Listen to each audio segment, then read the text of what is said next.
Disclaimer: the suggestions you will see on this video is solely based on my personal research and experience playing the game. Some discussions can be subjective, so quite, depending on certain situations. Thank you. Good day mga kaungoy! Welcome back to our channel, Ungoy Tayo. Now in today's video, we will be talking about PvP and PK.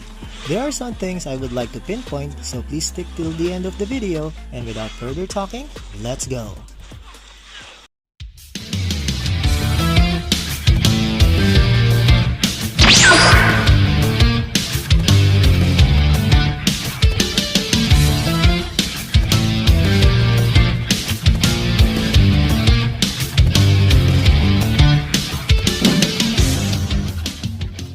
Special shoutout to Tom PP as requested.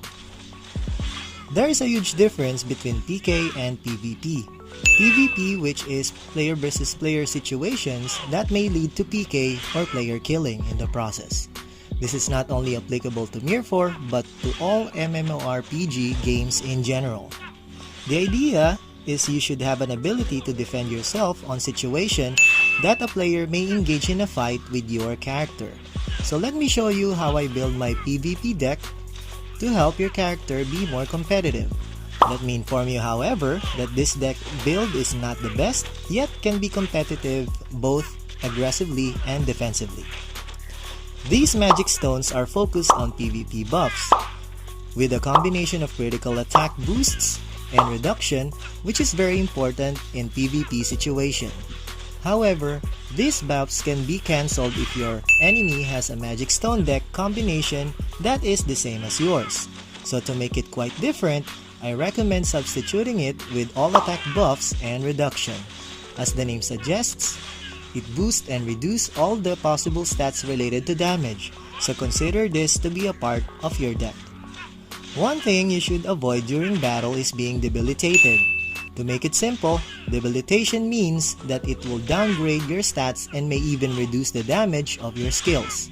So knowing the specific skill or waiting for your enemy to cast the debilitation skill and avoiding it is the key to maximize your character's potential to win.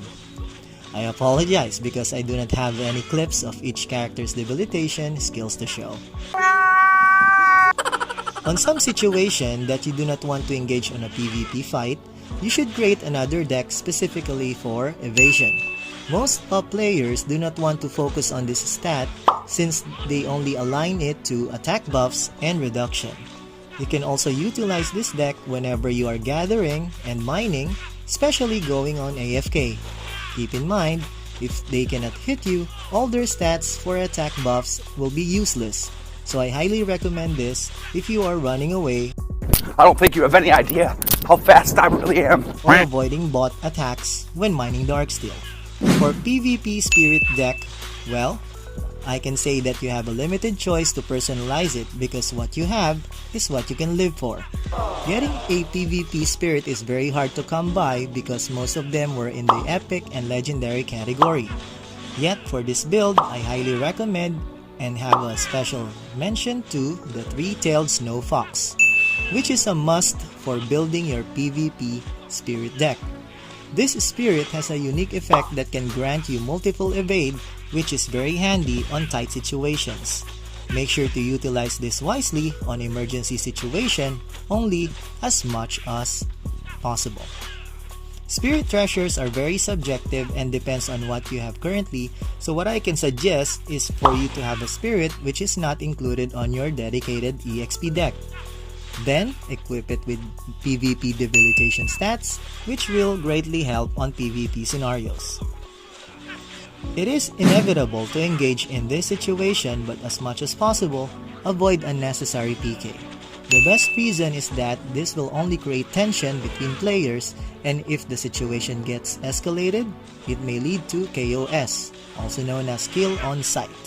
Not only for you but for your clanmates as well, and worse, it may lead to war.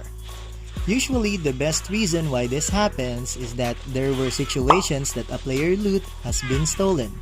Keep in mind, there is no such thing as yours in this game. But being disrespectful is another thing, like stealing bosses' loot, after being killed by the summoner. I have been in this situation, and as I always do, I always talk to the person involved to why they do it in the first place. And being diplomatic will reward you more because you do not need to always check your back from time to time whenever or wherever location you will be. In the game MMORPG, I always have a mindset that this game is all about being a bully or getting bullied. Yet your attitude in the game will reflect the person who is behind the avatar, you as a person.